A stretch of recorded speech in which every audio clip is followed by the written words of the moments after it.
तो स्टार्ट करते हुए अगले पार्ट दैट इज सीएनएस का जो भी बचा कुचा पार्ट है विल डील विद दैट। तो पहले हम स्टार्ट करते हैं पीएमएलई दैट इज प्रोग्रेसिव मल्टीफोकल ल्यूकोएन्केफेलोपैथी।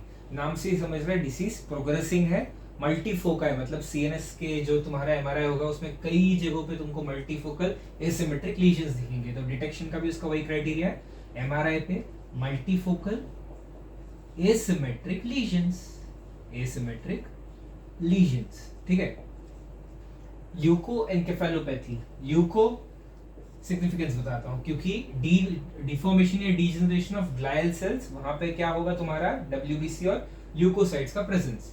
कौन कॉज करता है? क्योंकि it is caused by JC polyoma virus, JC polyoma virus. Deformation of glial cells that is astrocytes और oligodendrocytes. 80% of the patients are AIDS patients, तो वो इंपॉर्टेंट है। अब इसमें क्लिनिकल फीचर्स क्या होंगे? तो पहले तो अपॉर्चुनिस्टिक इन्फेक्शन कई सारे और बॉडी में हो रहे होंगे। तो सीएनएस में क्या हो रहा है? तुम सीएनएस में अपॉर्चुनिस्टिक इन्फेक्शन, एक तो ये हो सकता है, दूसरा तुम क्या सोच सकते हो, इन्फेक्शन नहीं अपॉर्चुनिस्टिक डिसीज, सीएनएस लिम्फोमा। अगर सीडी काउंट लेस देन 100 चला जा चुका है तो तुम सोच सकते हो कि वहां पे सीएनएस लिम्फोमा भी हो सकता है, पर सिम्टम्स अलग होंगे उसके। यहाँ पे सिम्टम्स क्या है? विजुअल डेफिसिट्स, मेंटल इंपायरमेंट, एटैक्सिया और जो भी एन्केफेलाइटिस में एन्केफेलोपैथी में तुम देख सकते हो। डिटेक्शन, एक तो मैंने बोला एमआरआई, उसकी एमआरआई इमेज है मेरे पास, और सीएसएफ में तुमको क्या दिखेगा? पीसीआर से जब तुम देखोगे तो सीएसएफ में मुझे दिखेगा जेसी वायरल डीएनए।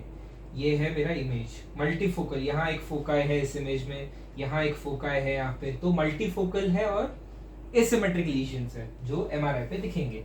जेसी वायरस का तुम्हारा डीएनए बाय पीसीआर। तो ये हो गया पीएमएलई। अगला है SSP that is sub acute sclerosing panencephalitis. As already discussed causative agent क्या है मेरा? तो मीजल्स।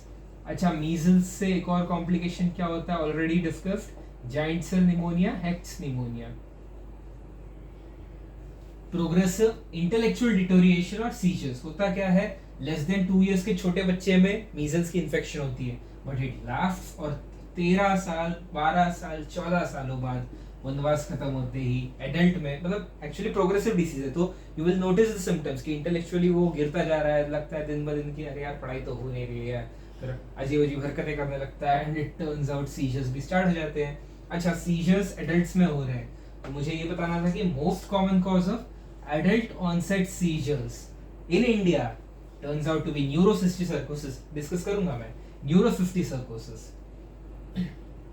अब अगर मैं डायग्नोस करना चाहूँ इसको तो कैसे डायग्नोस करूंगा? तो antibody to measles is present in CSF, यानी कि एंटीबॉडीज क्या होते हैं? Gamma globulins. तो गामा ग्लोबुलिन्स का levels are raised in my CSF, तो this is diagnostically true for subacute sclerosing पैनएन्केफेलाइटिस।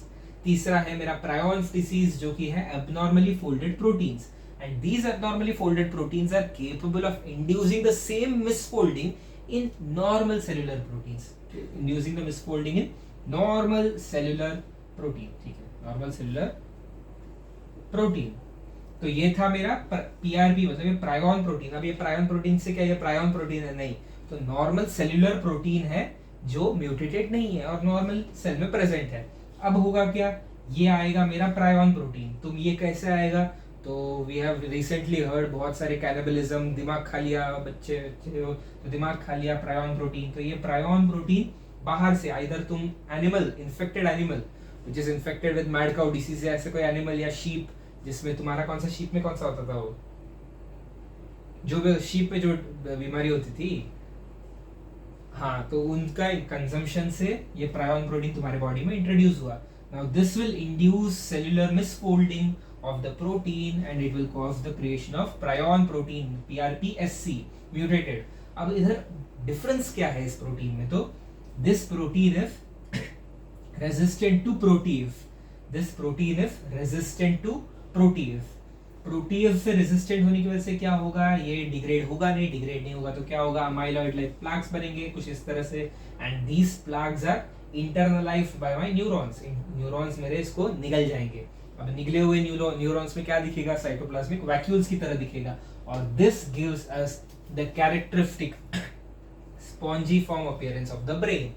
तो डायग्नोसिस में क्या होता है उसका? पहले तो spongiform degeneration with lack of inflammation, inflammation नहीं दिख रहा है पर स्पॉन्जी-फॉर्म डीजनरेशन दिख रहा है।